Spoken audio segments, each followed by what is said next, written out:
നന്ദി ധനേഷ് ഡോക്ടറെ. എല്ലാവർക്കും നമസ്കാരം. IFPHന്റെ 1645 പ്രതിദിന സൂം വെബിനാറിലേക്ക് എല്ലാവരെയും സ്വാഗതം ചെയ്തുകൊള്ളുന്നു. ഇന്ന് നമ്മുടെ ക്ലാസ് ആരംഭിക്കുന്നതിന് മുമ്പ് ഒരു നിമിഷം ഈശ്വര പ്രാർത്ഥന.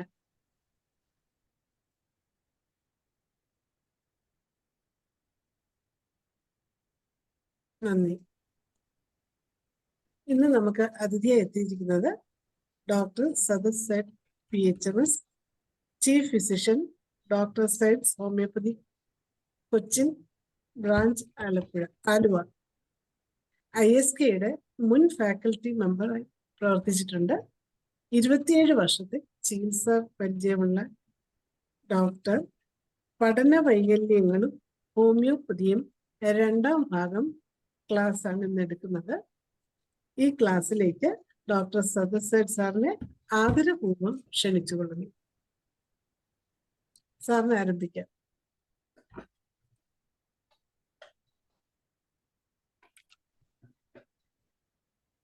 Thank you. നന്ദി ഡോക്ടർ മറിയാമ്മ ഡോക്ടറെ ഒന്ന് ഇൻവൈറ്റ് ചെയ്തതിന്. നോമ്പൊക്കെയാണ്. ഓക്കെ. പിന്നെ ദിനേശ് ഡോക്ടർ പറഞ്ഞാൽ പറ്റില്ല എന്ന് പറയാൻ പറ്റാത്തതുകൊണ്ട് എന്തായാലും ഒരു ക്ലാസ് എടുക്കാതെ പറ്റാത്ത വൃത്തിയില്ലാത്ത സിറ്റുവേഷൻ ആക്കി വെച്ചു. എന്തായാലും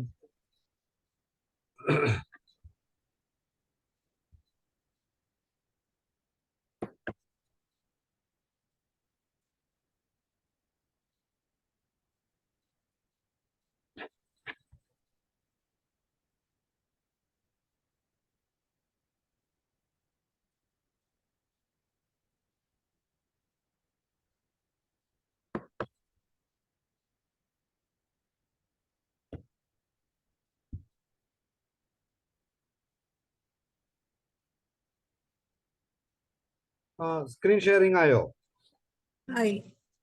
ഓക്കെ. നമ്മൾ കഴിഞ്ഞ പ്രാവശ്യം നിർത്തിയത് നമ്മുടെ അതൊന്ന് ബ്രഷ് ചെയ്തിട്ട്, ഞാൻ തിയറി അല്ല ഇന്ന് നമ്മളുടെ മെഡിസിനിലോട്ടും അതെങ്ങനെ എത്തുന്നു എന്നുള്ളതാണ് ആദ്യത്തെ പരിപാടി. അപ്പോൾ ഇവിടുന്ന് തന്നെ തുടങ്ങാം. എനിക്ക് തോന്നുന്നു ഇവിടെ തന്നെ കുറച്ചും കൂടി ഞാൻ പോയിട്ടുണ്ട്. എന്നാലും ഒരു ബേസിക് ബ്രഷപ്പ് ചെയ്യാനുള്ളതാണ്. നമ്മളുടെ ഹോമിയോപ്പതിക് അപ്രോച്ച് എങ്ങനെയാണെന്നുള്ളതാണ് ആദ്യത്തെ ക്വസ്റ്റ്യൻ അല്ലേ? ഹോമിയോപ്പതിക് അപ്രോച്ച് വരുന്ന വെച്ചാൽ ഇങ്ങനെയുള്ള കേസുകളിൽ ഡീറ്റെയിൽഡ് ആയിട്ട്, എത്ര ഡീറ്റെയിൽ ആയിട്ട് നിങ്ങൾക്ക് കേസ് എടുക്കാൻ പറ്റുന്നോ അത്രയും ഡീറ്റെയിൽ ആയിട്ട് നമ്മൾ കേസ് എടുക്കുക. പിന്നെ ജനറൽ മാനേജ്മെന്റ് ഉണ്ട്.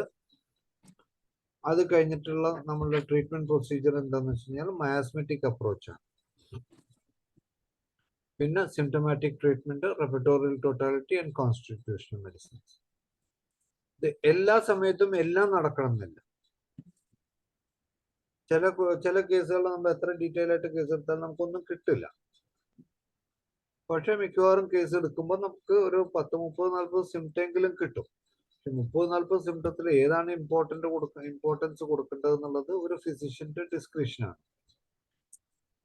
അപ്പൊ ആ കുട്ടിയുടെ പാരന്റ്സ് എന്ത് പറയുന്നു എന്നൊക്കെ പറയുമ്പോൾ അതിന്റെ സീരിയസ്നെസ്സിനനുസരിച്ച് നമ്മൾ സിംറ്റംസ് എടുക്കുക, റൂബ്രിക്കിലോട്ട് പോവുക, നമ്മളുടെ മെഡിസിൻസ് സെലക്ട് ചെയ്ത് കൊണ്ടുവരിക.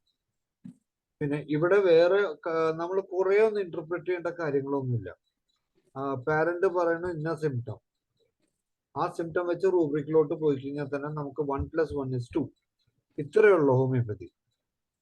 റെപ്പർട്ടറൈസ് ചെയ്യാനും എല്ലാത്തിനും നമുക്ക് മെഡിസിൻ തരും. പിന്നെ ചില സമയത്ത് നമുക്കൊന്ന് ഡിഫറൻഷിയേറ്റ് ചെയ്യേണ്ടി വരും, അത്രേ ഉള്ളൂ.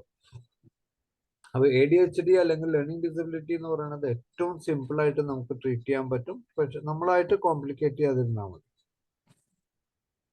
ഓക്കെ. അപ്പോൾ കേസ് ടേക്കിങ്ങിനെ കുറിച്ച് ഞാൻ അന്ന് പറഞ്ഞോ എന്ന് എനിക്കറിയില്ല. ഫുൾ ഡീറ്റെയിൽ ആയിട്ട് നമ്മളുടെ കേസ് ടേക്കിങ്ങിൽ ഏറ്റവും ഇമ്പോർട്ടൻസ് കൊടുക്കേണ്ടത് പാരന്റ്സിന്റെ അടുത്ത്. കാരണം കുട്ടിക്ക് അധികം പറയാൻ പറ്റുന്ന, കുട്ടി ഒരിക്കലും സമ്മതിക്കില്ല നമ്മളുടെ പ്രശ്നം ഉണ്ടെന്നുള്ളത്. ചിലവർ കുറച്ചും കൂടി ഒരു മെച്യൂരിറ്റി, ഒരു 5, 8, 9, 10 വയസ്സൊക്കെ അവർ വന്ന് കുറച്ചെങ്കിലും പറയും. പക്ഷെ മിക്കവാറും പാരന്റ്സ് ആയിരിക്കും നമ്മളുടെ അടുത്ത് എഴുന്നള്ളിക്കുക. ഇതൊക്കെ പറയുമ്പോൾ നമ്മൾ പാരന്റ്സ് കുറച്ച് എക്സാജറേറ്റ് ചെയ്യും.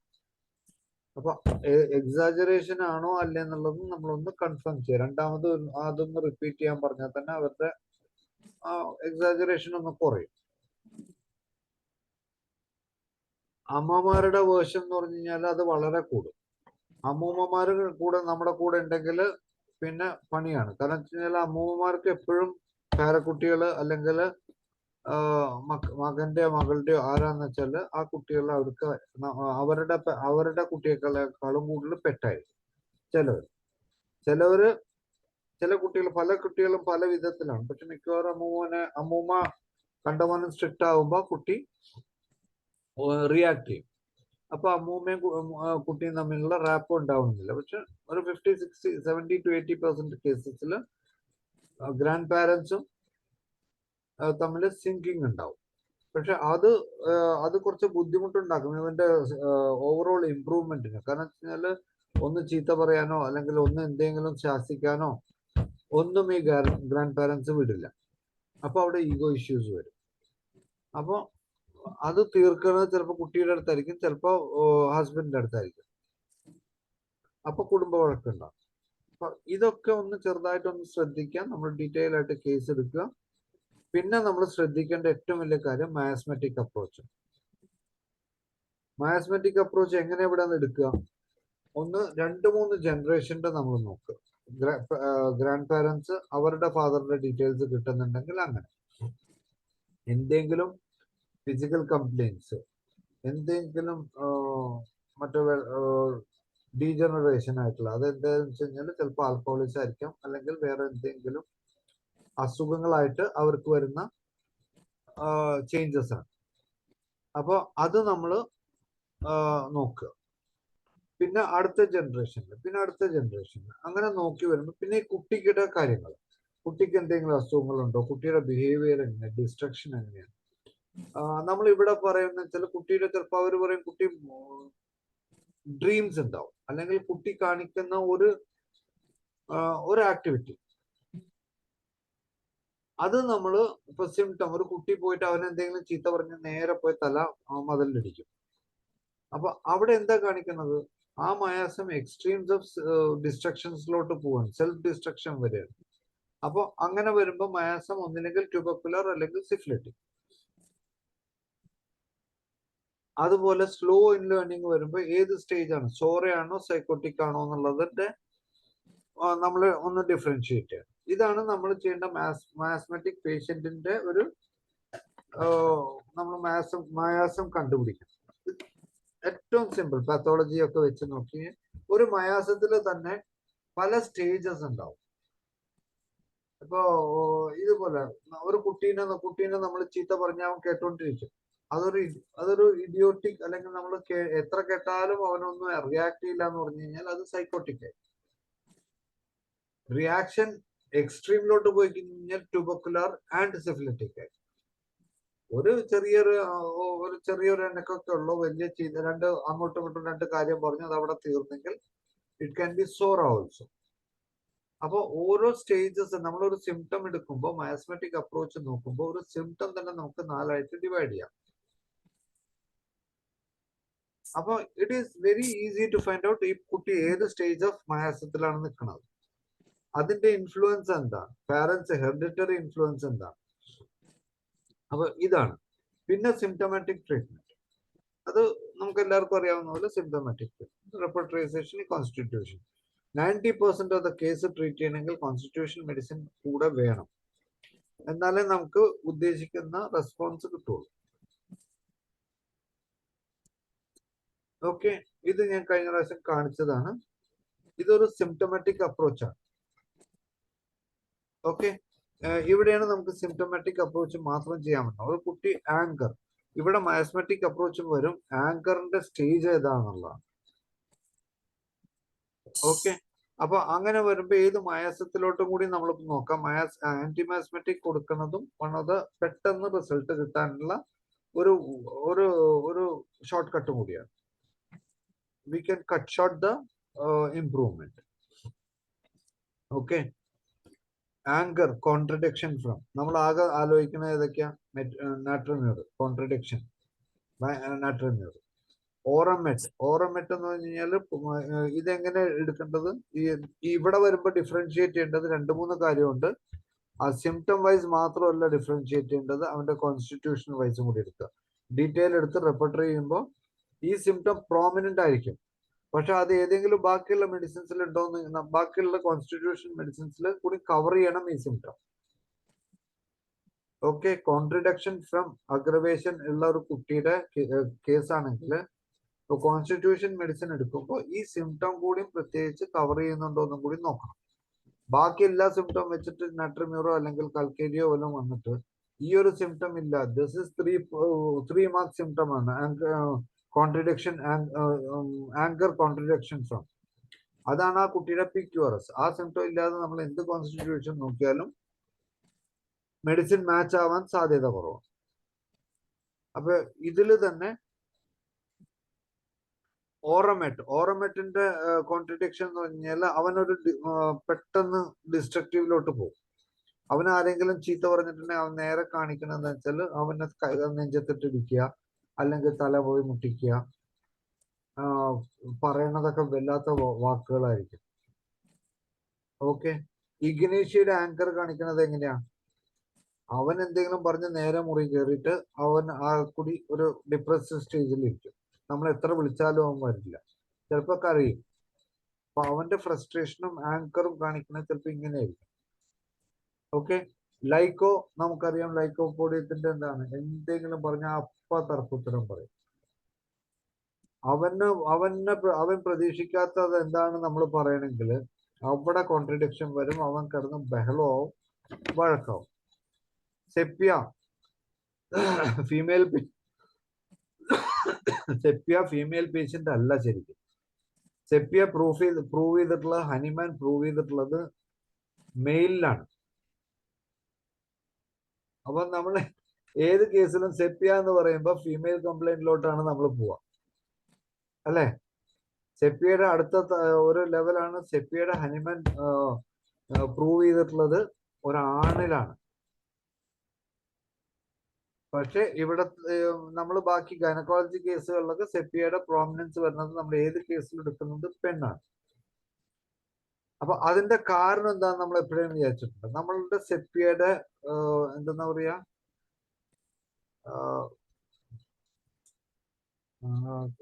കേസ് ഡയഗ്രാം അല്ലെങ്കിൽ കേസിന്റെ ഡീറ്റെയിൽ നമ്മൾ കെന്റ് അപ്രോച്ചാണ് എടുത്തിട്ടുള്ളത്. ഓക്കെ, കെന്റിന്റെ അപ്രോച്ചിൽ സെപ്യ എന്ന് പറഞ്ഞാൽ ഫീമെയിൽ മെഡിസിൻ ആണ്. പക്ഷെ പ്യൂറയില് അല്ലെങ്കിൽ അതിന്റെ ഇതില് സെപ്യയുടെ വരുന്നത് മെയിലാണ്. ബേസിക്കലി അത് വെച്ചിട്ടാണ് നോക്കുന്നത്. നിങ്ങൾ പ്യൂറയും കെന്റും കൂടി ഡിഫറൻഷിയേറ്റ് ചെയ്യുമ്പോൾ അതിന്റെ വ്യത്യാസം അറിയാൻ പറ്റും. ഹനിമാൻ പ്രൂവ് ചെയ്തിട്ടുള്ളത് മെയിലിലാണ്. അപ്പൊ മെയിലിൽ വന്നതുകൊണ്ട് മെയിലിൽ പേഷ്യന്റ് കോൺട്രഡിക്ഷനുള്ളതുകൊണ്ട് സെപ്യ എടുക്കാതിരിക്കരുത്. So sepia has to be taken. സെപ്യയുടെ അറിയാൻ പറ്റും, ഡിഫറൻസ് അറിയാൻ പറ്റും, എല്ലാ കാര്യത്തിലും ഡിഫറൻസ്. നമ്മൾ എന്തെങ്കിലും വെറുതെ ചെന്നിട്ട് എന്തെങ്കിലും പറഞ്ഞു കഴിഞ്ഞാൽ പിന്നെ അവിടെ അവൻ മാറിപ്പോവും, ഒന്നിനും അവനൊരു ഇൻട്രസ്റ്റ് ഇല്ലാത്ത പോലെ.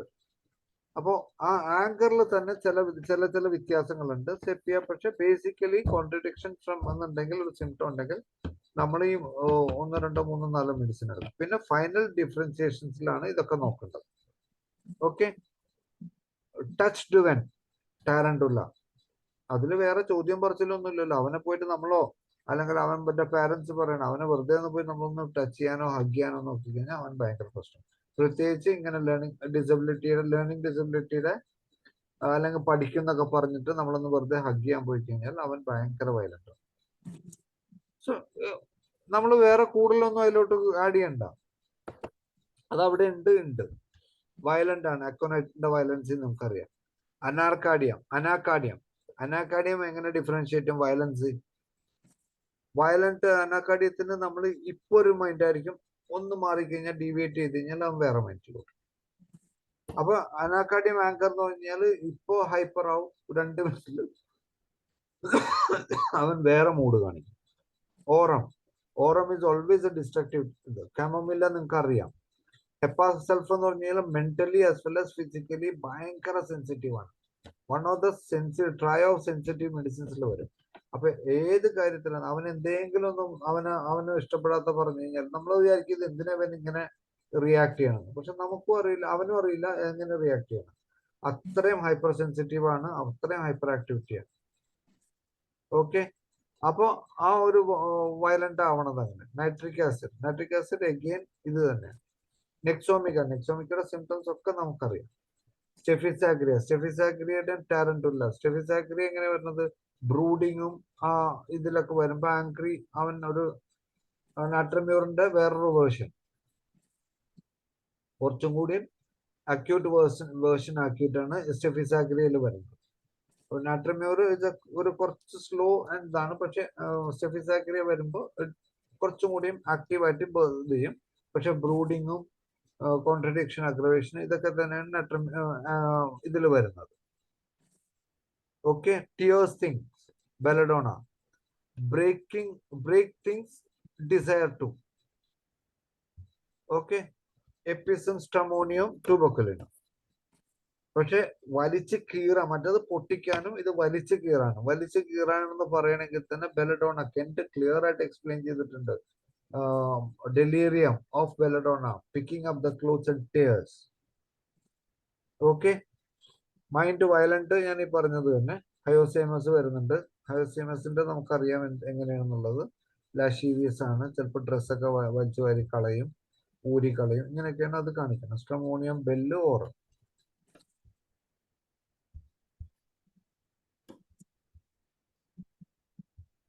ഇത്രയും ഡിഫറൻഷിയേറ്റ് ചെയ്യേണ്ട വരുന്നില്ല. കാരണം വെച്ച് കഴിഞ്ഞാല് നമ്മൾ ലാസ്റ്റ് സ്റ്റേജസിലാണ് നമുക്ക് അത്രയും കൺഫ്യൂഷൻ വരുമ്പോൾ മാത്രമാണ് ഇത് സ്പ്ലിറ്റ് ചെയ്യേണ്ടത് വരുന്നത്. അല്ലെങ്കിൽ നമുക്ക് ഈ സിംറ്റംസ്, ഇപ്പൊ ഫസ്റ്റ് ബിഗിനേഴ്സിനൊക്കെ എന്ന് വെച്ചാൽ ഈ സിംറ്റംസ് മാത്രം എടുത്താൽ മതി. പിന്നെ നമ്മൾ കുറേം കൂടി ഇൻ ഡെപ്ത് സ്റ്റഡീസ് ചെയ്യുമ്പോഴാണ് മൈന്യൂട്ട് ഡിഫറൻഷിയേഷനിൽ ചിലപ്പോൾ മെഡിസിൻസ് മാറുന്നത്. അത് റെപ്പർട്ടോറിയൽ ടോട്ടാലിറ്റി വരുമ്പോൾ ഈ 2-3 മെഡിസിൻ വരുമ്പോൾ നമ്മൾ ഒന്നും കൂടിയും കെയർഫുൾ ആയിട്ട് ഒന്നും കൂടിയും ആ ഒരു സിംറ്റത്തിന് നമ്മൾ ഒന്നും കൂടി ഹൈ മാർക്സ് ഉള്ള സിംറ്റം ആണെങ്കിൽ ഒന്നും കൂടിയും കുത്തിക്കുവയ്ക്കുമ്പോഴാണ് ബാക്കിയുള്ള ഡീറ്റെയിൽസും ചിലപ്പോൾ കിട്ടും. അപ്പോൾ ഇതാണ്. അപ്പൊ നമ്മൾ ഈ ADHD ലേണിംഗ് ഡിസബിലിറ്റി ട്രീറ്റ് ചെയ്യാൻ ഏറ്റവും എളുപ്പമാണ്. നമ്മൾ 1+1=2. അപ്പൊ ആ ലെവലിൽ മാത്രം നമ്മൾ പോവുക. ഇപ്പൊ കണ്ടല്ലേ, aversion 2, mind aversion 2, mind answers aversion 2. Glonoine, hyoscyamus, nux vomica. ഗ്ലോണോയന്റെ അവേർഷൻ കൺജഷൻ കാരണം, എല്ലാത്തിനും ഇറിറ്റബിലിറ്റി ആൻഡ് കൺജഷൻ. അപ്പോ അവൻ വാശിയൊക്കെ പിടിക്കാൻ അവന് മിണ്ടാൻ പറ്റില്ല, മിണ്ടി കഴിഞ്ഞാൽ അവൻ ബഹളത്തിൽ പോകും. അപ്പൊ അതുകൊണ്ട് അവൻ മാറി, അവൻ ആൻസർ ചെയ്യില്ല. ഹയോസിയമസിന്റെ ആൻസർ സ്റ്റുപ്രസ് കണ്ടീഷൻസ്, ലാഷീവിയസ്നെസ്. ഇത് വരുമ്പോഴാണ് ഹയോസിയമസിനും സംസാരിക്കാൻ ഒരു നെക്സോമിക്ക നമുക്ക് എല്ലാവർക്കും അറിയാവുന്ന പോലെ അവനൊരു അഗ്രസീവ് ടൈപ്പാണ്. അതുകൊണ്ട് അവൻ സംസാരിക്കില്ല. അവനാണ് ഏറ്റവും വലിയ ആള്, അല്ലെങ്കിൽ അവൻ പറയുന്ന കഴിഞ്ഞാലേ ഉള്ളൂ. അപ്പൊ എനിക്ക് സംസാരിക്കേ വേണ്ട, അതൊരു ഈഗോന്റെ ഭാഗമായിട്ട് എനിക്ക് നിങ്ങളുടെ അടുത്ത് സംസാരിക്കണ്ട. ഞാൻ പറയണ മുയലിന് 3 കൊമ്പ്, അതുകൊണ്ട് ഞാൻ നിങ്ങളുടെ അടുത്ത് സംസാരിക്കാനേ വരുന്നില്ല. Okay. Aversion to locations at other time. സംസാരത്തിന് നമ്മൾ അതിന് ചോദിച്ചു കഴിഞ്ഞാല് ഇതാണ്. പക്ഷെ ബാക്കിയുള്ള സമയത്തൊക്കെ അവൻ ഭയങ്കര സംസാരം. ഈ സിംറ്റംസ് മിക്കവാറും നമുക്ക് കിട്ടും. കാരണം വെച്ചാൽ നമ്മൾ എന്തെങ്കിലും ചോദിക്കുമ്പോൾ മിണ്ടാണ്ടിരിക്കും. അല്ലാത്തപ്പോ വീട്ടിലോ അല്ലെങ്കിൽ ഫ്രണ്ട്സിന്റെ കൂടെ ബാക്കിയുള്ളവരുടെ കൂടെ ഇങ്ങനെ കഥ പറഞ്ഞിട്ടിരിക്കും. അത് പേഷ്യന്റ് പറയും, അല്ലെങ്കിൽ പേഷ്യൻസ് എല്ലാം പാരന്റ്സ് നമ്മൾക്ക് ക്ലിയർ ആയിട്ട് പറയും. Confusedly as though thinking of something else. Hastily, lycopodium. ഇത് എപ്പോഴും മിക്കവാറും നമുക്ക് കിട്ടും. ചില കുട്ടികൾ പെട്ടെന്ന് പറയുകയും ചെയ്യും, പെട്ടെന്ന് നമുക്കൊട്ട് മനസ്സിലാവുകയില്ല. അവൻ എന്താ ചിന്തിക്കണം എന്ന് മനസ്സിലാവില്ല, അവൻ ആൻസർ ചെയ്യണമെന്ന് നമുക്ക് വായ തുറന്നാൽ നമുക്കൊട്ടും മനസ്സിലാവില്ല. പക്ഷെ അവനിങ്ങനെ പറഞ്ഞു പോകും. അതാണ് ലൈക്കോപോഡിയം. ഇമാജിനറി ക്വസ്റ്റ്യൻസ്, അത് ഇങ്ങനെ ആയിരുന്നെങ്കിൽ എന്തായത് തന്നെ, അത് ഡോക്ടറെ, അത് ടീച്ചർ അങ്ങനെ പറഞ്ഞില്ലല്ലോ, ഇങ്ങനെ പറഞ്ഞില്ലല്ലോ. അവന്റെ ഇമാജിനേഷൻസിലാണ് ആൻസർ പറയുന്നത്. അവൻ ക്വസ്റ്റ്യൻ ചെയ്യും നമ്മളെ. അത് ഇങ്ങനെ ആയാൽ എങ്ങനെ ഉണ്ടാവും, അത് എന്തുകൊണ്ട് ഇങ്ങനെ വരൂല. നമുക്ക് തന്നെ ഭ്രാന്താവും, നമ്മൾ തന്നെ കൺഫ്യൂഷൻ. അവനാണോ ലേണിംഗ് ഡിസബിലിറ്റി, നമുക്കാണോ ലേണിംഗ് ഡിസബിലിറ്റി എന്ന് തോന്നും. അല്ലെങ്കിൽ ADHD അവനാണോ നമുക്കാണോ എന്ന് വരെ അവൻ നമ്മളെ കൺഫ്യൂസ് ചെയ്യിക്കും, ഇതേപോലെയുള്ള ക്വസ്റ്റ്യൻസ് ചോദിച്ചിട്ട്.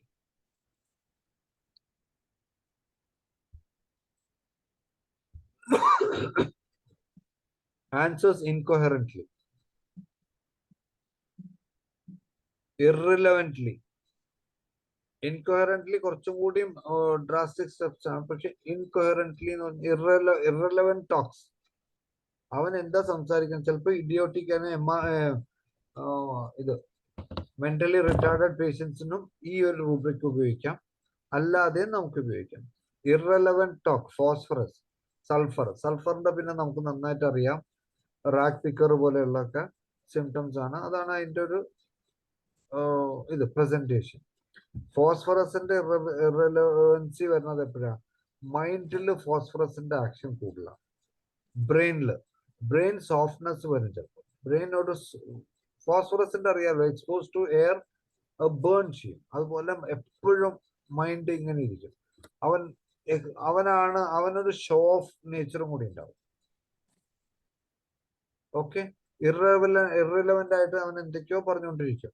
എന്താ പറയണമെന്ന് നമ്മൾ പിന്നെ ഊഹിച്ചെടുക്കണം അവൻ എന്താണ് ഉദ്ദേശിച്ചത്. Okay, reflex long, refuses to talk, phosphorus and sulfur again, repeats the question asked. അവൻ ഇങ്ങനെ നമ്മൾ ചോദിച്ചത് റിപ്പീറ്റ് ചെയ്തോണ്ട് ആൻസർ ആയിരിക്കില്ല അവൻ പറയാം. ഏറ്റവും ബെസ്റ്റ് മെഡിസിൻ വരുന്നത് സിങ്ക് ആണ്. സിങ്കിന്റെ റൂബ്രിക് എടുത്ത് നോക്കി കഴിഞ്ഞാൽ ഇറ്റാലിക്സിൽ റിപ്പീറ്റ്സ് ദ ക്വസ്റ്റ്യൻസ് എന്ന് തന്നെ ബോറിക്കിൽ എഴുതി വെച്ചിട്ടുണ്ട്. ഓക്കെ, അപ്പോൾ നമ്മളൊരു ചോദ്യം ചോദിക്കും അവൻ റിപ്പീറ്റ് ചെയ്യും, നമ്മളൊരു ചോദ്യം ചോദിക്കുന്നു നമ്മൾ റിപ്പീറ്റ് ചെയ്യും. സിങ്കം മെറ്റാണ് മെഡിസിൻ കൂടുതൽ വരുന്നത്, വലേറിയനേക്കാൾ കൂടുതൽ സിങ്കം മെറ്റാണ്. Slowly answer, slowly. Merc sol അറിയാലോ, മെർക്കുറി പോയിസണിങ് അല്ലെങ്കിൽ നമ്മൾ എന്തെങ്കിലും വന്നു കഴിഞ്ഞാൽ everything go slowly, brain fog വരും. അപ്പൊ ഈ മെർക്ക് സോൾട്ട് എന്താ വരുന്നത്?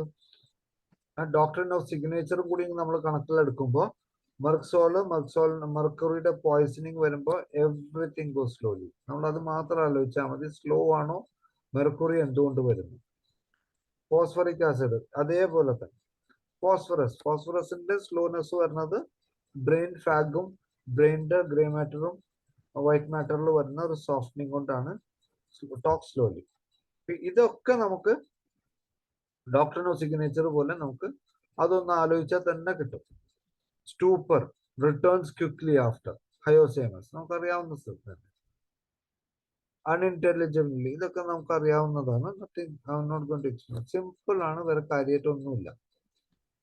കപ്രീഷ്യസ്നെസ്, സ്റ്റെഫിസാഗ്രിയന്റ്, കാർബിന്റെ എന്താണ് കപ്രീഷ്യസ്നെസ് വരുന്നത്? സിനയുടെ നമുക്കറിയാലോ, ഭയങ്കര വാശിയും കാര്യങ്ങളും, മൈൻഡ് കപ്രീഷ്യസ്. കാർബിന്റെ പറഞ്ഞാൽ ഭയങ്കര സെൻസിറ്റീവ് ആണ്, അതുകൊണ്ട് വയലന്റ് ആവും. Bryonia also. Childish behaviour, baryta കാർബും. സിക്കൂട്ട നമ്മൾ ചിന്തിക്കാത്ത സാധനമാണ്. സിക്കൂട്ട ചിന്തിക്കുന്നത് എപ്പിലെപ്സി ഒക്കെയാണ് മെയിൻ ആയിട്ട് നമ്മൾ സിക്കൂട്ട ചിന്തിച്ചു പോണത്. അപ്പൊ നമ്മളൊന്ന് ആലോചിച്ച് നോക്കിയ ബ്രെയിനിൽ സിക്യൂട്ടൊക്കെയുള്ള ആക്ഷൻ. എപ്പിലെപ്സിക്ക് ആക്ട് ചെയ്യുന്നുണ്ടെങ്കിൽ നമ്മുടെ ബ്രെയിനിൽ ADHD കണക്റ്റഡ് ആയിട്ടുള്ള ബ്രെയിൻ ആയതുകൊണ്ട് സിക്യൂട്ടയ്ക്ക് അതിലും നല്ലൊരു ആക്ഷൻ ഉണ്ട്. ബെറൈറ്റ കാർബ് നമുക്കറിയാം, ചൈൽഡിഷ് ബിഹേവിയർ. ബെറൈറ്റ കാർബ് നമുക്ക് പെട്ടെന്ന് ഐഡന്റിഫൈ ചെയ്യാൻ പറ്റും. ചിലപ്പോൾ എന്താ വെച്ചാൽ നമ്മൾ എന്ത് പറഞ്ഞാലും അവൻ ചിരിച്ചുകൊണ്ടിരിക്കും, അവന്റെ പാരന്റ്സ് എന്ത് പറഞ്ഞാലും അവൻ ചിരിച്ചുകൊണ്ടിരിക്കും. അപ്പൊ അത്രയ്ക്കും ഒരു ഇൻഡിഫറൻസ് അല്ലെങ്കിൽ ഒരു പൊട്ടനെ പോലെ വെറുതെ ചിരിച്ചുകൊണ്ടിരിക്കും. നമുക്ക് തന്നെ ഭ്രാന്താവും. ചിലപ്പോൾ നമ്മൾ ഒരു കാര്യം സീരിയസ് ആയിട്ട് പറയുമ്പോൾ അവൻ ഇങ്ങനെ കേട്ടിട്ട് ചിരിച്ചുകൊണ്ടിരിക്കും. നമ്മുടെ മുഖത്തൊക്കെ നോക്കും, ഒന്നും ആൻസർ ചെയ്യില്ല. അവൻ ഇങ്ങനെ ചിരിച്ചുകൊണ്ടിരിക്കും, കേട്ടോണ്ടിരിക്കും. തെറിയാണെങ്കിലും കേട്ടോണ്ടിരിക്കും, എല്ലാം ഇങ്ങനെ കേട്ടോണ്ടിരിക്കും, എന്നിട്ട് ചിരിക്കും. അതൊരു മെയിൻ സിംറ്റമാണ് ബെറൈറ്റ കാർബിന്റെ. അപ്പൊ അങ്ങനെ വരുമ്പോ അതൊരു വൺ ഓഫ് ദ ബെസ്റ്റ് സിംറ്റംസിലൊന്നാണ്. Company aversion to. നമുക്ക് എല്ലാവർക്കും അറിയാവുന്ന കേസ് കേട്ടാണ്, വേറെ കാര്യങ്ങളായിട്ടൊന്നുമില്ല. ജെൽസീമിയം, ബെറൈറ്റ കാർബ്, ഇങ്ങനെയുള്ള മെഡിസിൻസ് എല്ലാം. അനാക്കാഡിയത്തിന്റെ കമ്പനി അവേർഷൻ. എന്നും അവൻ ഒറ്റയ്ക്ക് ഇരിക്കാൻ ആഗ്രഹിക്കുന്ന നാട്രമ്യൂർ, വൺ സോളിറ്റ്യൂഡ്. ഇഗ്നേഷ്യ അതിന്റെ acute. Gelsemium. Chamomilla he wants to play, he doesn't want to share these things. അവൻ അവന്റെ കാര്യം മാത്രം ഇരുന്നിട്ട് അവൻ അത് പൊട്ടിച്ചോളയും, ഡിസ്ട്രാക്ട് ചെയ്യും. പക്ഷെ അവൻ വേറെ കൂട്ടുകാരുടെ കൂട്ടത്തിൽ കൂട്ടിയിട്ട് അവൻ കൂടാൻ സമ്മതിക്കില്ല, അവൻ അവിടെ പോയി ഡീറ്റാകും. Okay, avoids sight of the people. Cicuta again അത്രയ്ക്ക് അടുത്തുള്ള ആൾക്കാർ.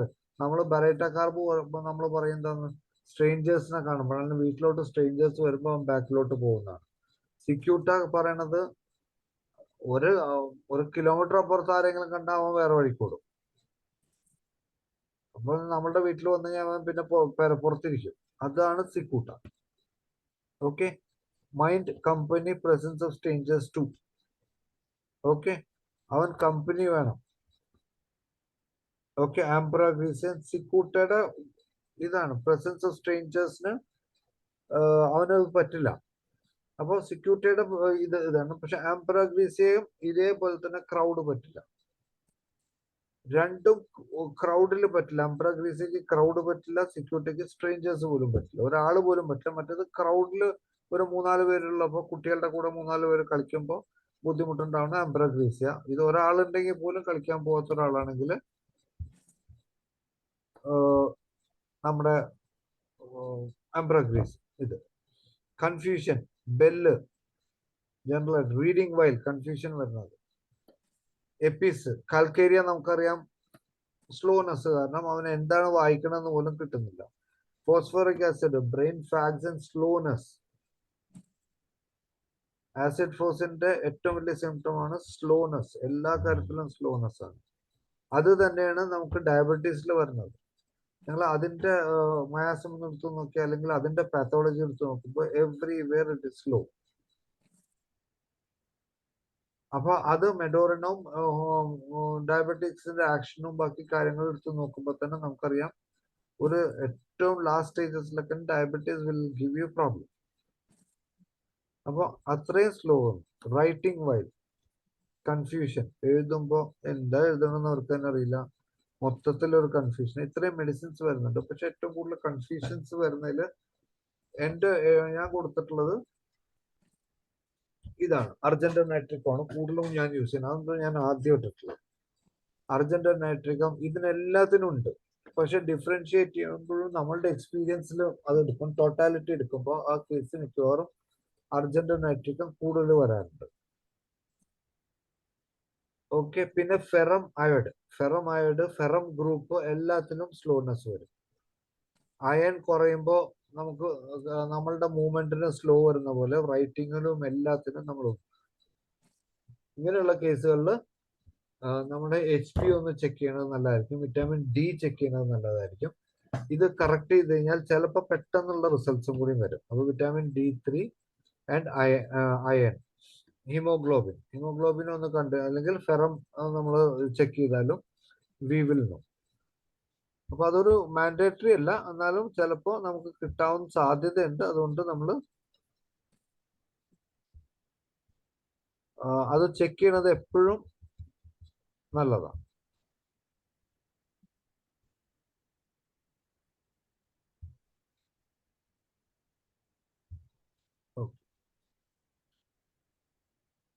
Mind discontented, displeased and dissatisfied. എന്ത് ചെയ്താൽ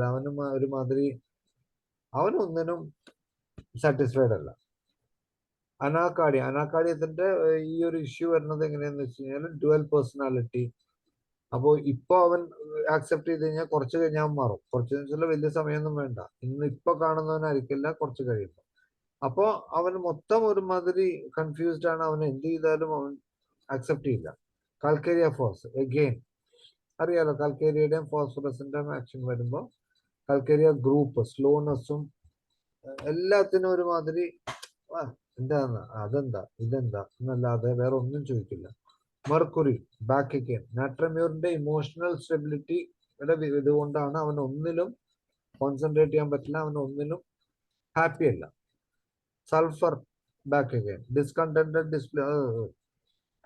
ഡിസൊബീഡിയൻസ്. ഏറ്റവും കൂടുതൽ 1 മാർക്ക് അല്ല 1 മെഡിസിൻ വരുന്നതാണ് മെയിൻ ആയിട്ട് ടാരന്റുലയാണ്. അപ്പോൾ മിക്കവാറും ADHD കേസുകളിലൊക്കെ കൂടുതലും വരുന്നത് ടാരന്റുല, ട്യൂബക്കുലിനം, ഇത് രണ്ടും. പിന്നെ ബെറേറ്റ. ഇതൊക്കെ ADHDയിലും ബെറേറ്റ വരും. സ്ലോനെസ് മാത്രമല്ല അവന്റെ ബാക്കി സ്വഭാവം. കാമോമില്ല, ക്യാപ്സിക്കം, അത് one of the best medicines ആണ് ക്യാപ്സിക്കം. കാരണം വെച്ചാൽ ക്യാപ്സിക്കത്തിന്റെ ഒരു ഇതെന്ന് വെച്ചാൽ എരിവ്, അവൻ ഇങ്ങനെ കിടന്നിട്ട് തുറൂന്ന് ഇങ്ങനെ കിടന്ന് കറങ്ങും. അപ്പൊ capsicum is one of the best medicine ആണ് ഇതില്. മൈൻഡ് എക്സേഷൻസ് അഗ്രവേഷൻ, ഇത്രയും മെഡിസിൻസ് ഉണ്ട്. How will you differentiate? ഓരോന്നിനും നമുക്ക് സെപ്പറേറ്റ് ആക്കാന്ന് പറയുന്നത് എളുപ്പമല്ല. കാരണം വെച്ചാൽ സെലീനിയത്തില് മൈൻഡാണ്, പക്ഷെ ഈ ഒരു സിംറ്റം ബാക്കിയുള്ള റെപ്പർട്ടറി ടോട്ടാലിറ്റിയും കൂടിയും വരുമ്പോഴാണ് നമുക്ക് മെഡിസിൻസ് ഡിഫറൻഷിയേറ്റ് ചെയ്യാൻ എളുപ്പം. ഇത്രയും സിംറ്റംസ് 5 മാർക്സ് നമുക്ക് കിട്ടും. പക്ഷെ എൻ്റെ ഒക്കെ ഒരു എക്സ്പീരിയൻസിൽ എക്സേഷൻ അഗ്രവേഷൻ നമ്മൾ calcarea phos or argentum metallicum, picric acid one of the best medicine ഒന്നാണ്. നിങ്ങൾ ജോണ്ടിസിന്റെ കാര്യം ഒന്ന് ആലോചിച്ച് നോക്കിയത്. ജോണ്ടിസിലും എക്സേഷൻ ഇല്ല, സ്ലഗ്ഗിഷ്നെസ് ആണ്. Acid picricum is one of the best medicine for fatty liverഉം ജോണ്ടിസിലും. ഓക്കെ, ഇത് പറയുമ്പോഴാണ് ഞാൻ ഓർത്തത്, ഇപ്പൊ ജോണ്ടിസ് ഇഷ്ടം പോലെ കേസുകൾ കാണുന്നുണ്ട്. ഒന്ന് കെയർഫുൾ ആവണം ഡോക്ടേഴ്സ്. ഇപ്പൊ തന്നെ എനിക്കൊരു വീട്ടിൽ നിന്ന് തന്നെ ഒരു 4 കേസ് 5 കേസ് വന്നിട്ടുണ്ട്. അപ്പൊ ഒന്ന് കെയർഫുൾ ആവുക. ഫീവർ ഒക്കെ ആയിട്ട് വന്നിട്ടുണ്ടെങ്കിൽ, വോമിറ്റിംഗ് ഉണ്ടെങ്കിൽ നമ്മുടെ ഇതൊന്നും നോക്കുന്നത് എപ്പോഴും നല്ലതായിരിക്കും. ഓക്കെ, ബിലിറുബിൻ ഒന്ന് ചെക്ക് ചെയ്യണത് എപ്പോഴും നന്നായിരിക്കും. സെലീനിയം അഗൈൻ, സെലീനിയത്തില് നെർവൽ സ്റ്റിമുലേഷൻസ് കുറയും. നെർവ്സിന്റെ ആക്ഷൻ അല്ലെങ്കിൽ അതിന്റെ ആക്ടിവിറ്റി സ്ലോ ആവും. Selenium is A slow Poisson എന്ന് പറയും ശരിക്കും പറയുകയാണെങ്കിൽ. അപ്പൊ ആ മെഡിസിൻ നമുക്ക് കൊടുത്താൽ തന്നെ നമുക്ക് ഇംപ്രൂവ്മെന്റ് കാണിക്കാൻ പറ്റും. Exhaustion aggravation from mental exhaustion, കാലി കാർബ്, ലൈക്കോ, നാട്രിമ്യൂറോ, നെക്സോമിക്ക, ഇതൊക്കെ മെന്റൽ ആക്ടിവിറ്റി കൂടുതലുള്ള മെഡിസിൻസ് ആണ്. പിന്നെ അത് വെച്ചിട്ട് നമ്മൾ ഡിഫറെന്റ് ലാക്കസിന്റെ എന്താണെന്നുള്ള മെന്റൽ ആക്ടിവിറ്റി നമുക്കറിയാം, കൽക്കരിയുടെ എങ്ങനെയാണെന്നുള്ള അറിയാം. അപ്പൊ അത് വെച്ചിട്ട് നമുക്ക് ഡിഫറൻഷിയേറ്റ് ചെയ്യാം. അപ്പൊ ഒരു ബേസിക് ഐഡിയയാണ് ഞാൻ പറയുന്നത്. കാരണം വെച്ചാൽ നമുക്ക് എല്ലാം 1 to 10 സിംറ്റംസ് വെച്ച് നമുക്ക് എടുക്കാൻ പറ്റില്ല. അത് അത്രയും സിമ്പിൾ. നമ്മൾ റെപ്പർട്ടറൈസ് ചെയ്തേ പറ്റൂ, അല്ലെങ്കിൽ മെട്രിയാമ്പിക്ക റെഫർ ചെയ്തേ പറ്റും. 10 സിംറ്റംസ് എടുക്കുക, റെപ്പർട്ടറൈസ് ചെയ്യുക. പക്ഷെ ഇങ്ങനെ ഒരു സിംറ്റംസ് വന്നിട്ടുണ്ടെങ്കിൽ നമ്മുടെ മൈൻഡിൽ ആദ്യം ഓടിയെത്തേണ്ട മെഡിസിൻസുകളിൽ ഒന്നാണ് ഇത്രയും മെഡിസിൻസ്. ഇത്രയും മെഡിസിൻസ് ഇല്ലെങ്കിൽ ഒരു 5 നമുക്ക് ഓടി വരും. അത് വെച്ചിട്ട് നമ്മൾ റെപ്പർട്ടറൈസ് ചെയ്യുമ്പോൾ മെഡിസിൻസ് ഒക്കെ പിന്നെയും വരും. ഓക്കെ, മൈൻഡ് ബിസി, അവൻ ലോകത്തില്ലാത്ത തിരക്കാം. വെരാട്രം ആൽബം, ബ്രയോണിയ, എപ്പിസ്, അവൻ എന്ത് പറഞ്ഞാലും ഞാൻ ഇവിടെ തിരക്കാം, എനിക്ക് അത് ചെയ്യണം ഇത് ചെയ്യണം, എന്നാ വല്ലതും ചെയ്യോ? അതുമില്ല. അവനെ ഒന്ന് പുറത്തേക്ക് വിളിച്ചു കഴിഞ്ഞാൽ, അല്ലാതെ ഒന്ന് പുറത്തേക്ക് പോവാം, നമുക്ക് കടയിലൊക്കെ ഒന്ന് പോയിട്ട് വരാന്ന് പറയുമ്പോൾ അവൻ പറയേ ഇല്ല അമ്മ പൊക്കോ, ഞാനിവിടെ തിരക്കാം, എനിക്ക് അത് നോട്ട്സ് എഴുതണം, അത് എഴുതണം, ഇത് എഴുതണം, മറ്റേത് എഴുതണം, അവന് കളിക്കണം, അത് ചെയ്യണം, ഇത് ചെയ്യണം, എല്ലാം ബിസിയാണ്. അതിൽ ഏറ്റവും കൂടുതൽ വരുന്ന മെഡിസിൻ ആണ് ബ്രയോണിയാണ് മിക്കവാറും ഇൻഡിക്കേറ്റഡ് ആയിട്ട് നമുക്ക് കിട്ടുന്നത്. എപ്പിസും വരുന്നുണ്ട്, പക്ഷെ എപ്പിസിന്റെ ബാക്കിയുള്ള സിംറ്റംസ് കൂടി പ്രോബ്ലം ആണെങ്കിൽ എപ്പിസ് വരും. Bryonia is one of the best medicine. ഞാൻ മിക്കവാറും കൊടുക്കുന്നത് ഇങ്ങനെയുള്ള സിംറ്റംസ് വന്നിട്ടുണ്ടെങ്കിൽ ബ്രയോണിയാണ് ഫസ്റ്റ് ചോയ്സ് ആയിട്ട് വരിക.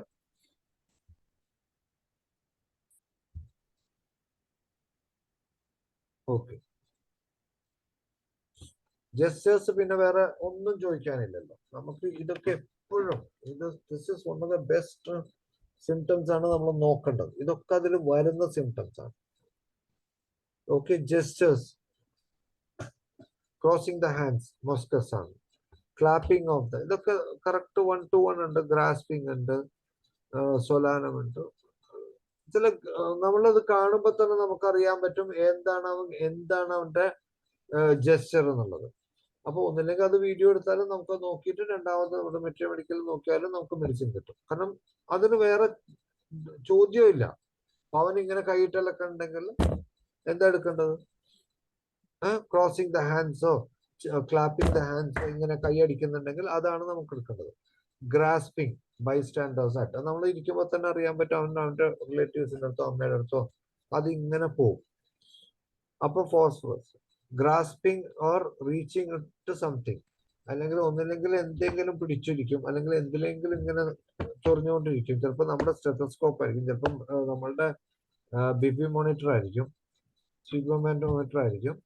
അപ്പൊ അതിലോട്ട് ഇങ്ങനെ ചൊറിഞ്ഞ് നിൽക്കണേന് ഏറ്റവും കൂടുതൽ വരുന്ന മെഡിസിൻ ആണ് സ്ട്രമോണിയം. ഓക്കെ, ഗ്രാസ്പിംഗ് ക്വിക്ലി, ഗ്രാസ്പിംഗ്, അത് ഓരോ ജസ്റ്റർ ഏതാന്ന് നോക്കുക. നമുക്ക് അതിന് എല്ലാത്തിനും 99% ഓഫ് ദ ജസ്റ്റേഴ്സിൽ നമുക്ക് മെഡിസിൻസ് ഉണ്ട് ഇൻവോളണ്ടറി. അത് മിക്കവാറും സിംഗിൾ മെഡിസിൻസ് ആണ്. അപ്പൊ കൂടുതൽ കൺഫ്യൂസ്ഡ് ആവുന്നില്ല. അത്രയ്ക്ക് കോമൺ ആയിട്ട് വരുന്നതിൽ മാത്രം നമുക്ക് കുറച്ച് 5-6 മെഡിസിൻസ് ഉണ്ട്. ബാക്കി എല്ലാം സിംഗിൾ മെഡിസിൻസ് ആണ്. ആൻഡ് സിംഗിൾ മെഡിസിൻസ് ഉള്ള ഒരു ഇതാണെങ്കിൽ, അതും കുറച്ചും കൂടി ഇറ്റാലിക്സിലോ 3 മാർക്സ് വരുവാണെങ്കിൽ ആ മെഡിസിൻ കൊടുക്കാതെ ഇരിക്കരുത്. That is the only medicine which comes up. Single മെഡിസിൻസിൽ സിംഗിൾ റൂബ്രിക്കിൽ കവർ ചെയ്യുന്ന rubric with single medicine has the most prominency in prescription എന്ന് പറയും. ഓക്കെ, റബ്ബിങ് ടുഗദർ, ഹാൻഡ്സ് അല്ലെങ്കിൽ കാലൊക്കെ ശരിക്കും ഹാൻഡ്സ് റബ്ബ് ചെയ്യുക വെറുതെ ഇങ്ങനെ ഇരുന്നിട്ട്. അതൊന്ന് ഇമാജിൻ ചെയ്ത് നോക്കിയേ. ഗഞ്ചാവും ഇതൊക്കെ ചുരുട്ടണത് ഇങ്ങനെയല്ലേ? അപ്പോ ഇങ്ങനെയും കാണിക്കും ചിലപ്പോ. Rubbing together, cannabis indica, throwing about, belladonna, cantharis, carboneum, മൊസ്റ്റാഷ്, ഇത് മൊസ്കറ്റ, നാട്രം കാർബ്, ഫോസ്ഫറസ്, സൈലീഷ്യം, സ്ട്രമോണിയം, ഇതൊക്കെ എല്ലാം ചിലപ്പോൾ ഇങ്ങനെ എറിയണ പോലെ ആയിരിക്കും കാണിക്കണ്ടാവും. ഓക്കെ, ഈ ഇത്രയും മെഡിസിൻസ് നമുക്ക് അറ്റ്ലീസ്റ്റ് സ്ട്രമോണിയെങ്കിലും നമ്മുടെ മനസ്സിൽ വരണം. മോസ്കസിൻ ഉണ്ട്, belladonna, again throwing things, Bryonia mind, again okay, throwing about overhead, waving in the hair, ഇങ്ങനെ എറിയുന്ന പോലെ കാണിക്കും. വേവിങ് ഇൻ ദ ഹെയർ, നമ്മുടെ രാഷ്ട്രീയക്കാർ കൈ കട്ടുന്ന പോലെ ഇങ്ങനെ കാണിക്കും. ഏറ്റവും ഇമ്പോർട്ടന്റ് മെഡിസിൻ ആണ് ഓപ്പിയം, സ്ട്രമോണിയം.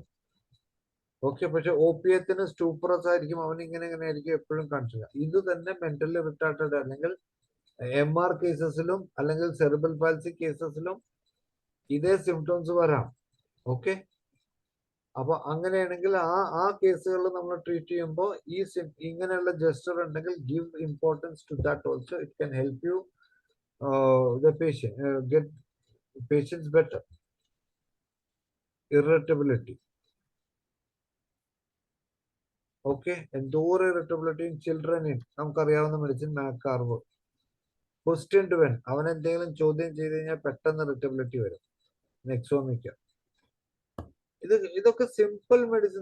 നമ്മുടെ ഒരു പേഷ്യന്റ് വന്നു കഴിഞ്ഞാൽ അല്ലെങ്കിൽ പാരന്റ് പറയണം, അവന്റെ അടുത്ത് എന്തെങ്കിലും നമ്മൾ ചോദിക്കാൻ പോയി കഴിഞ്ഞാൽ അല്ലെങ്കിൽ അവൻ എന്തെങ്കിലും ക്വസ്റ്റ്യൻ ചെയ്തിട്ടുണ്ടെങ്കിൽ, എന്താടാ നീ അത് ചെയ്തിട്ടില്ല, നീ എന്തുകൊണ്ട് അങ്ങനെ ചെയ്തു, അല്ലെങ്കിൽ നീ എന്തുകൊണ്ട് ഇത് ചെയ്തില്ല, എന്തുകൊണ്ട് ഇങ്ങനെ ചെയ്തു എന്ന് ചോദിച്ചു കഴിഞ്ഞാൽ പിന്നെ അവന്റെ കാര്യം കട്ടപ്പോകയാണ്. ഓക്കെ, നമ്മൾ വെറുതെ സംസാരിക്കുമ്പോൾ തന്നെ ഇറിറ്റബിലിറ്റി വരുന്നതാണ് കാമോമില്ല. അവനെ ചോദ്യം ചെയ്യുമ്പോൾ ഇറിറ്റബിലിറ്റി വരുന്നതാണ് നെക്സോമിക്ക. ഇതാണ് രണ്ട് ഡിഫറൻസിയേഷൻ ഇൻ ടോക്കിംഗ് വൈൽ. അവനായിട്ട് സംസാരിക്കുമ്പോൾ തന്നെ നമുക്ക് ദേഷ്യം വരും. അത് സ്പോക്കൺ ടു കാമോമില്ലയാണ് 5 മാർക്സ് ആയിട്ട് നമ്മുടെ റെപ്പർട്ടറീസിൽ വരുന്നത്. പക്ഷെ ബാക്കിയുള്ള മെഡിസിനും കൂടി ഉണ്ട്. ടോട്ടാലിറ്റിയിൽ വരുമ്പോൾ ഈ മെഡിസിനും കൂടി കവർ ചെയ്യുന്നുണ്ടെങ്കിൽ ഈ മെഡിസിൻ ഈ റൂബ്രിക്സിൽ വരുന്നത്, അതായത് ടോക്കിംഗ് വൈൽ, സൊറൈനം ഉണ്ട്, മെങ്കാനോ ഉണ്ട്, കാമോമില്ല ഉണ്ട്, ആംബ്ര ഉണ്ട്. അപ്പോൾ ഈ സിംറ്റംസ് കൂടി വരുന്നുണ്ടെങ്കിൽ നമ്മളുടെ മെഡിസിൻസ് ഇതാക്കി തന്നെ എടുക്കണം. മെമ്മറി വീക്ക്നെസ്, അവൻ വായിച്ചത് ലാക്കസിസ്, സ്റ്റെഫിസാഗ്രി ആൻഡ് ഹെലബോറസ്. ഹെലബോറസ് കുറച്ചും കൂടി സ്റ്റൂപ്പറസ് ആണ്. അവൻ എന്താ വായിച്ചതെന്ന് അവന് ഓർമ്മയില്ല, അത് വായിക്കേണ്ടത് എന്താന്ന് ഓർമ്മ വരുന്നില്ല. ഓക്കെ, വേർഡ്സ്, വായിച്ച വേർഡ്സ് മാത്രം. ഇപ്പൊ വേർഡ്സ് മാത്രം ഓർമ്മ വരാത്തതിന് നമുക്ക് ബെറേറ്റ കാബും പ്ലംബമെറ്റിന്റെയും ഇതെല്ലാം വരുന്നത് നെർവ്സിന്റെ ഒരു ഡിസ്ട്രാക്ഷൻ ആണോ, പ്ലംബമെല്ലോ ആണെങ്കിലും ബെറേറ്റ കാർബിലാണെങ്കിലും. Okay, write for what is about, അവൻ എന്താ എഴുതേണ്ടതെന്ന് അവനറിയില്ല. Cannabis indica. മൂഡ് എപ്പോഴും ചേഞ്ച് ചെയ്തുകൊണ്ടിരിക്കും. Ignatia, lycopodium, നാട്രമ്യൂറിൻ, നെക്സോമിക്ക. സരസപ്പെറിലയും വരുന്നുണ്ട് ഇവിടെ. സരസപ്പെറില നമ്മൾ സാധാരണ ചിന്തിക്കാത്ത കാര്യമാണ്, പക്ഷെ പ്രോമിനന്റ് ആയിട്ട് സരസപ്പെറില വരുന്ന ഒരു സിംറ്റം ആണ്. അവന് മൂഡ് സ്വിങ്സ് എപ്പോഴും വരും. അനാക്കാർഡിയം വരും, ലൈക്കോപോഡിയം വരും, തൈറോയിഡിനും വരാം ചിലപ്പോൾ. തൈറോയിഡിനത്തിന് മൂഡ് സ്വിങ്സ് ഉണ്ട്. നമ്മളുടെ മെഡിസിൻ തൈറോയിഡിന് എടുത്ത് നോക്കിക്കഴിഞ്ഞാൽ മൂഡ് സ്വിങ്സ് കൂടുതലാണ്. ജിങ്കമ്മെറ്റിന് എപ്പോഴും മൂഡ് സ്വിങ്സ് ഉണ്ട്.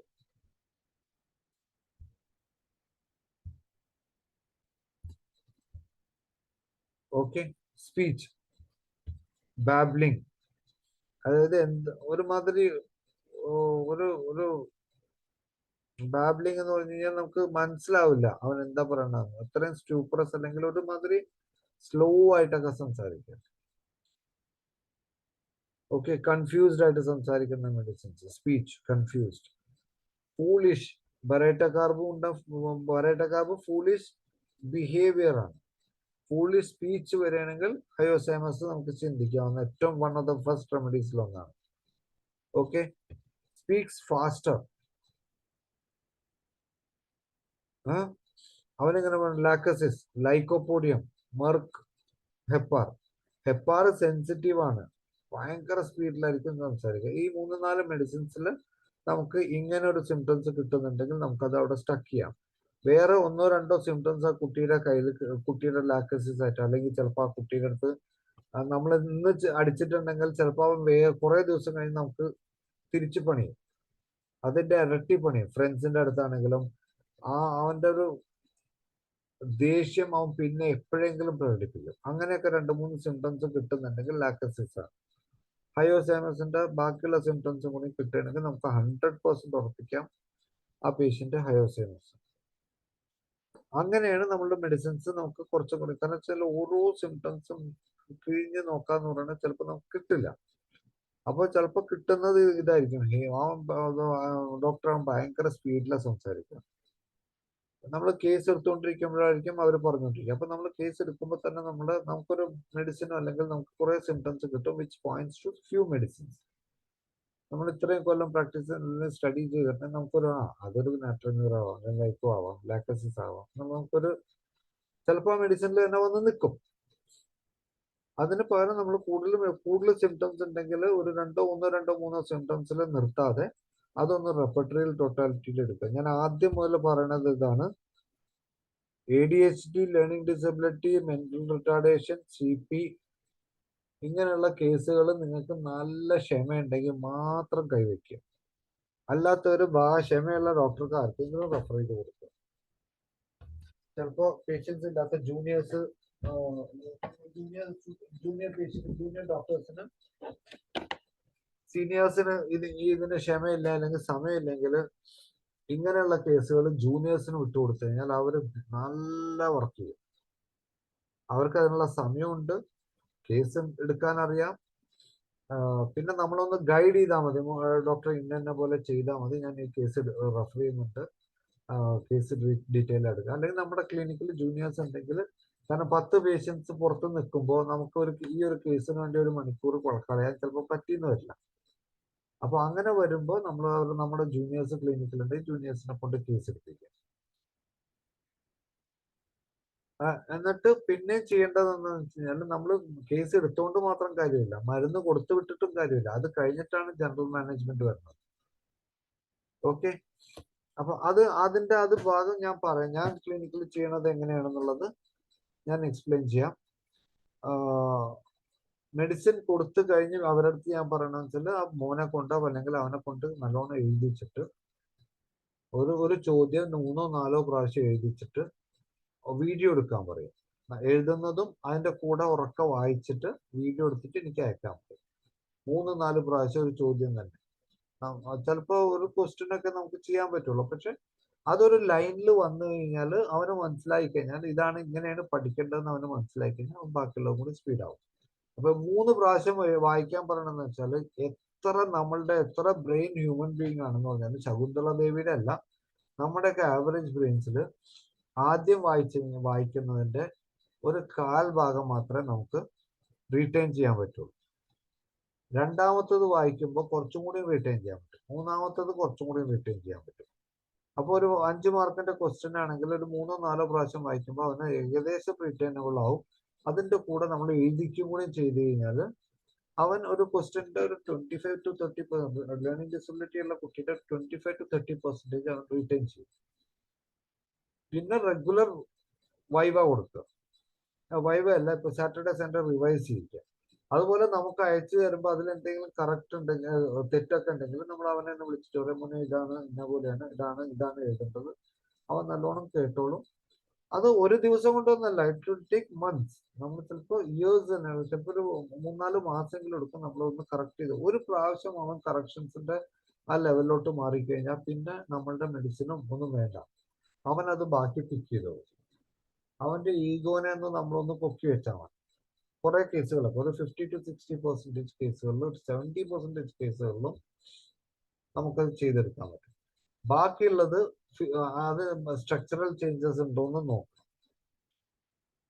അത് ഉണ്ടാവും, എന്നാലേ നമുക്ക് ചെറിയ മൈൽഡ് ഓട്ടിസം, മൈൽഡ് റിട്ടാർഡേഷൻ അതൊക്കെ ഉണ്ടെങ്കിൽ ഒരു 30% ഇമ്പ്രൂവ് ചെയ്യണമെങ്കിൽ അതുണ്ടെങ്കിൽ അതിനനുസരിച്ചുള്ള മരുന്ന് കൂടി കൊടുക്കും. മൈൻഡ് അല്ലെങ്കിൽ റൈറ്റിംഗ് അല്ലെങ്കിൽ അൺഇന്റലിജിബിൾ, സ്ലോ, സ്പീക്സ് മോണോസിലബിൾസ്, ഓരോ വാക്ക് എന്ന് പറയും.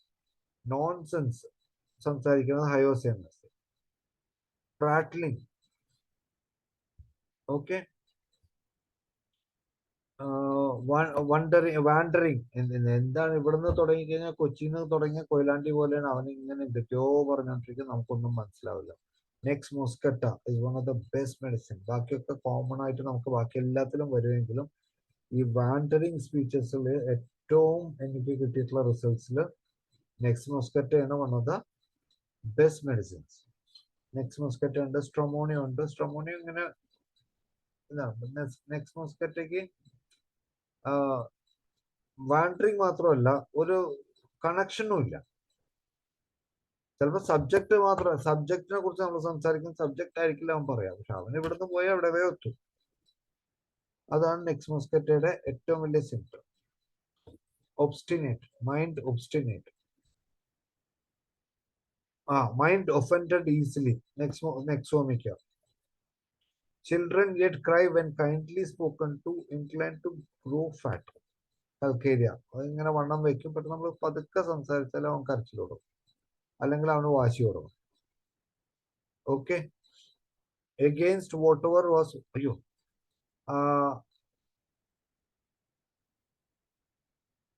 നമ്മൾ എന്തെങ്കിലും ചെറിയൊരു ഒബ്ജക്ഷൻ ഉള്ള സാധനം, അല്ലെങ്കിൽ അവനത് പറ്റൂല എന്ന് പറഞ്ഞ സാധനം പിന്നെ നമ്മൾ പറഞ്ഞ് അവനെ കൊണ്ട് ചെയ്യിക്കാൻ പോയി കഴിഞ്ഞാൽ അവന് ഭയങ്കര വാശി വരും. അത് അർജന്റ് നൈട്രിക്കോ. വാശിയുടെ മെഡിസിൻസ് നമുക്കറിയാലോ, കാമോമില, സിന, അതൊക്കെ ഉണ്ടെങ്കിലും ഈ പെർട്ടിക്കുലർ സിംറ്റംസ് വന്നു കഴിഞ്ഞാൽ ആ മെഡിസിൻസ് മാത്രം എടുക്കും. നമ്മുടെ അടുത്ത് പറയും, എടുക്കും, ഇംപ്രൂവ് ചെയ്യാൻ പറ്റും.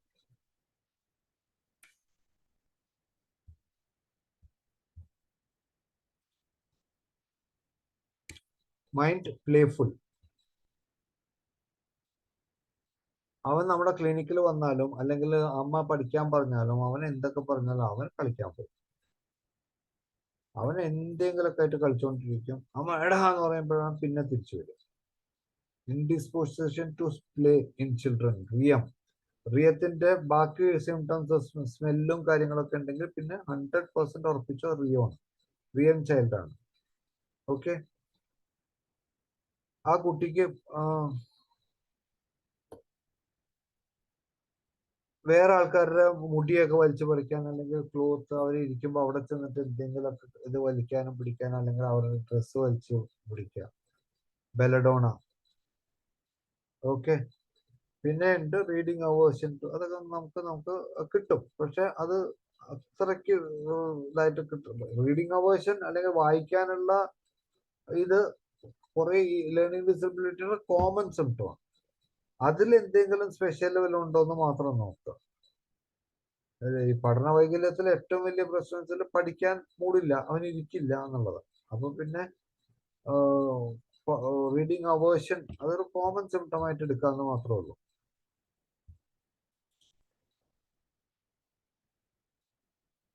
ഞാൻ ഇത് കുറച്ചും കൂടി പറഞ്ഞിട്ട് ഞാൻ ഇന്ന് നിർത്തും. നമുക്ക് ഡിസ്കസ് വെച്ചാൽ ഒന്ന് നോമ്പിന്റെ ഒക്കെ നല്ല തളർച്ചയുണ്ട്. 10:22 ആയില്ലേ? ഓക്കെ, അടുത്തത് എടുക്കാം, നമുക്ക് പിന്നെ എടുക്കാം. ഇനിയുണ്ട് കുറെ സ്ലൈഡ്സ്. Okay, mind കോറൽസം. നമുക്കറിയാവുന്ന മെഡിസിൻസ് എല്ലാം വരും. ടാരന്റുല്ല, ഓറം, ഇഗ്നീഷ്യൻ, എക്സമ. അത് എങ്ങനെ ഡിഫറൻഷിയേറ്റ് ചെയ്യാം? പെട്രോളിയം എന്ന് പറഞ്ഞിട്ട് ഒരു ഡിഫറൻസിയേഷൻ ആണ്. പെട്രോളിയം എന്ന് പറഞ്ഞു കഴിഞ്ഞാൽ ചില ക്ലൈമറ്റ്സിൽ അല്ലെങ്കിൽ ചിലപ്പോൾ നമ്മൾ തന്നെ ഈ ക്ലൈമറ്റ് വേരിയേഷൻ പോലെയാണ് പെട്രോളിയം. പെട്രോളിയത്തിന്റെ ഫിസിക്കൽ എങ്ങനെ വരുന്നത്? കോൾഡ് ക്ലൈമറ്റ് അല്ലെങ്കിൽ അങ്ങനെയുള്ള ക്ലൈമറ്റിന്റെ എക്സ്ട്രീംസ് വരുമ്പോൾ അവർക്ക് പെട്ടെന്ന് അസുഖങ്ങൾ വരും. സ്കിൻ കംപ്ലൈൻസ് ഒക്കെ അഗ്രവേറ്റ് ചെയ്യണത് ഈ ചൂട് മാറി തണുപ്പിലോട്ട് വരിക അല്ലെങ്കിൽ തണുപ്പ് മാറി ചൂടിലോട്ട് വരുന്ന ആ സമയങ്ങളിലൊക്കെ പെട്ടെന്നൊരു ഫ്ലെയർ അപ്പ് വരും. അതുപോലെയാണ് പെട്രോളിയത്തിന്റെ മൈൻഡ്. ഇപ്പൊ ശരിയാവും, ഇതിങ്ങനെ പെട്ടെന്ന് തിളയ്ക്കും, പെട്ടെന്ന് മാറും, പിന്നെ കുറച്ച് നേരം സമാധാനം ഉണ്ടാവും, പിന്നെ പെട്ടെന്ന് തിളയ്ക്കും. ഈ തിളക്കലും കുറയലുമാണ് ഈ പെട്രോളിയത്തിന് ഒരു ഡിഫറൻസ്. പ്ലസ് ബാക്കിയുള്ള സിംറ്റംസ് ഒക്കെ ഉണ്ടെങ്കിൽ പെട്രോളിയം നമുക്ക് വേറെ ഒരു സിംറ്റം കിട്ടിയില്ല, ഈ സിംറ്റം മാത്രമേ പേഷ്യന്റിന് കിട്ടുകയാണെങ്കിൽ ബൈസ്റ്റാൻഡർ ആണ് വന്ന് പറഞ്ഞത് അപ്പോൾ അവർക്ക് കിട്ടണില്ല, അവർ ആരെങ്കിലും വന്നിട്ട് അത് ഇങ്ങനെയുണ്ട് സംഭവം ഉണ്ടാകും, പെട്ടെന്ന് ചൂടാവും. അപ്പൊ ബാരോമീറ്റർ പോലെ മാറും. ബാരോമീറ്റർ പോലെ മാറുന്നതിന് പെട്രോളിയത്തിന് വന്നത് ഒരു നല്ലൊരു ഇതാണുള്ളത്. ഓക്കെ, മൈൻഡ്, റേജ്, കോറൽസം ഒക്കെ ഏകദേശം ഒരേ ഇതാണ്. നമുക്ക് ഇനിയും 6 മിനിറ്റേ ഉള്ളൂ സാർ. ഓക്കെ. കാരണം ഒന്നും വല്ലാത്ത നോവും. ഇനി ബാക്കിയുള്ളത് വേണമെങ്കിൽ നമുക്ക് അടുത്ത ആഴ്ച എപ്പോഴെങ്കിലും ഫ്രീ ആണെങ്കിൽ എടുക്കാം. അടുത്തൊരു ക്ലാസ് ആയിട്ട് എടുക്കാം സാർ. ഇനി ഉണ്ടല്ലോ. 102 സ്ലൈഡ് എത്തിയിട്ടുണ്ട് കേട്ടോ. അപ്പൊ 87 ആണല്ലോ അല്ലേ? 103 മുതൽ നമുക്ക് ഒരു 2 ക്ലാസ്സുകളുണ്ട്. ഉണ്ട്, 2 ക്ലാസ്സുകളുണ്ട്. ഏതായാലും നല്ലൊരു ക്ലാസ്. ആർക്കെങ്കിലും എന്തെങ്കിലും ചോദിക്കാനുണ്ടെങ്കിൽ ഹാൻഡ് റൈസ് ചെയ്യാം. കുറച്ച് സമയമാണുള്ളത്. ആർക്കെങ്കിലും സാറിനോട് എന്തെങ്കിലും പറഞ്ഞതിന് ചോദിക്കാനുണ്ടെങ്കിൽ ഒന്ന് ഹാൻഡ് റൈസ് ചെയ്യണേ.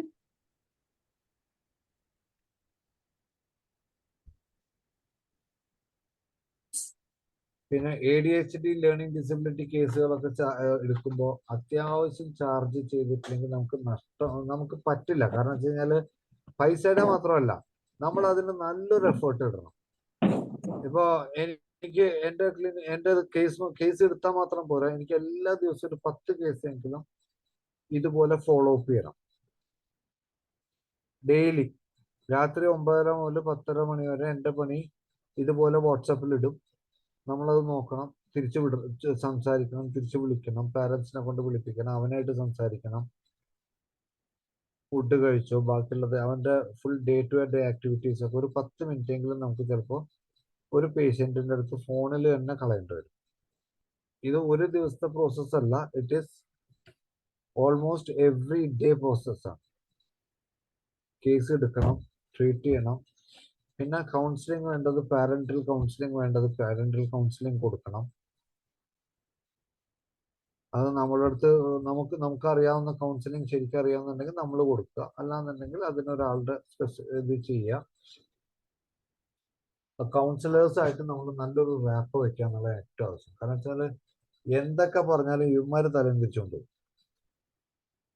അപ്പൊ നമ്മൾ എന്താണ് പ്രതീക്ഷിക്കുന്നത്, നമുക്ക് എന്താണ് വേണ്ടത്, എവിടെയാണ് കൗൺസിലിംഗ് എന്നുള്ളത് നമ്മൾ കേസ് എടുത്തതിന് ശേഷം മാത്രമേ കൗൺസിലിങ്ങിനെ കുറിച്ച് ചിന്തിക്കാൻ പാടുള്ളൂ. നമ്മൾ കേസ് എടുക്കുമ്പോൾ തന്നെ പല കൗൺസിലിങ്ങും നടക്കും, പാരന്റ്സും നമ്മളും തമ്മിലുള്ള ഒരു റാപ്പ് നടക്കും. അത് കഴിഞ്ഞിട്ട് നമുക്ക് വേണമെങ്കിൽ ഒരു സ്പെഷ്യൽ കൗൺസിലിംഗ് എന്നുള്ള പോലെ അവരെ വെക്കാം. അപ്പൊ ഇതൊക്കെ അതിന് സമയം ഉണ്ടെങ്കിൽ മാത്രമേ നടക്കുകയുള്ളൂ. അതാണ് ഏറ്റവും വലിയ പ്രോബ്ലം ഈ ADHD ലേണിംഗ് ഡിസബിലിറ്റി. നമുക്ക് ഇപ്പൊ ട്രീറ്റ് ചെയ്യാൻ നമുക്കേ പറ്റുള്ളൂ, വേറെ ആർക്കും ട്രീറ്റ് ചെയ്യാൻ പറ്റില്ല കേസായിട്ട്. കാരണം അതിനനുസരിച്ചുള്ള മെഡിസിൻസും എല്ലാം നമുക്കേ ഉള്ളൂ. പക്ഷെ ഇത് മാനേജ് ചെയ്യുന്നതാണ് നമ്മളുടെ ഏറ്റവും വലിയ പ്രശ്നം. നമ്മളും ലേസി ആവും, നമുക്കും ഭ്രാന്ത് പിടിക്കും. കാരണം വെച്ചാൽ ഡെയിലി റുട്ടീൻ ഒരു 3-4 കേസ്, പക്ഷെ ഭയങ്കര സ്കോപ്പുള്ള ഒരു ഫീൽഡാണ് ലേണിംഗ് ഡിസബിലിറ്റി എന്ന് പറയുന്നത്. അതുകൊണ്ട് ആരെങ്കിലും കൈവയ്ക്കാത്തവരുണ്ടെങ്കിൽ എല്ലാവരും ഇങ്ങനത്തെ കേസുകൾ എടുക്കാന്നുള്ളത്. ഒരു കുടുംബം രക്ഷപ്പെടുന്നു, ഒരാളല്ല രക്ഷപ്പെടുക, ചിലപ്പോൾ ഒരു ഫാമിലി രക്ഷപ്പെടും. ഒരു കുട്ടിയുടെ ഒരു ചെറിയ പഠനത്തിൽ നമുക്കൊരു റിസൾട്ട് ഇമ്പ്രൂവ്മെന്റ് ഉണ്ടാക്കാൻ വന്നു കഴിഞ്ഞിട്ടുണ്ടെങ്കിൽ ആ ക്ലാസ്സിലുള്ള കുട്ടികളുടെ മുഴുവൻ നമുക്ക് പേഷ്യൻസ് ആയിട്ട് വരാം. കാരണം ഇപ്പൊ കോമ്പറ്റീഷൻ ആണല്ലോ, ആര് ഫസ്റ്റ് കിട്ടും, ആര് സെക്കൻഡ് കിട്ടും, മാർക്ക് കിട്ടും എന്നുള്ള ഒരു കോമ്പറ്റീഷൻ വരുമ്പോ ആ കുട്ടികളെയൊക്കെ നോട്ട് ചെയ്യും. അപ്പൊ അവന്റെ ഫ്രണ്ട്സ് തന്നെ പോയിട്ട് വീട്ടിൽ പറയും, കണ്ടോ അവന് 0 വരുന്നു, ഇപ്പൊ അവൻ എവിടെയോ കാണിച്ചിട്ട് അല്ലെങ്കിൽ അവന് നന്നായിട്ടുണ്ട്, ഇപ്രാവശ്യം അവന് 10 മാർക്ക് കിട്ടിയിട്ടുണ്ട്. ഫ്രണ്ട്സ് തമ്മിൽ പറയും, ആ വീട്ടിൽ പോവും. അപ്പൊ അങ്ങനെ നമുക്ക് ഒരു കൈ വെച്ചാൽ ഏറ്റവും റിസൾട്ട് കിട്ടാനുള്ളതും കൂടുതൽ കൂടുതൽ പേഷ്യൻസ് വരാനുള്ള സാധ്യതയുള്ള ഒരു ഫീൽഡ് കൂടിയാണ്.